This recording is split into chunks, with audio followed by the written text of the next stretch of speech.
নমস্কার, আমার চ্যানেলে আপনাদের স্বাগত। আজকে আমি আপনাদের বানিয়ে দেখাবো আতপ চালের পায়েস। ওভেনে একটি পাত্র বসিয়ে ওর মধ্যে আধা লিটার দুধ গরম করে নেব। এবার একটি তেজপাতা এবং 2-4টে এলাচ ফাটিয়ে দুধটাকে ভালো করে ফুটিয়ে নেব। অন্য একটি পাত্রে আধা মুঠোর মতো চাল নিয়ে সে চালটা ভালো করে ধুয়ে নেব এবং ভালো করে জল ঝরিয়ে নেব। এরপর ওর মধ্যে হাফ চামচ ঘি দিয়ে চালটাকে ভালো করে মেখে 15-20 মিনিট ম্যারিনেট করে রেখে দেব। এরপর 15-20 মিনিট পর ওই ফুটন্ত দুধে এই চালটি মিশিয়ে নেব। এবার ঘি মাখানো চাল দিয়ে দুধটা ভালো করে ফুটিয়ে নেব যতক্ষণ না পর্যন্ত চালটি সেদ্ধ হচ্ছে এবং দুধটা ঘন হচ্ছে।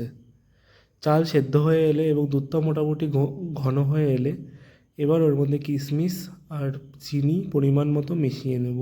কেউ চাইলে পেস্তা কুচি এবং কাজু বাদাম কুচিও মেশাতে পারে। ব্যাস, চিনি দিয়ে বেশিক্ষণ ফোটানোর দরকার নেই, চিনিটা গুলে গেলেই রেডি আমাদের আতপ চালের পায়েস। লুচি দিয়ে জমে যাবে এই আতপ চালের পায়েস। Thank you.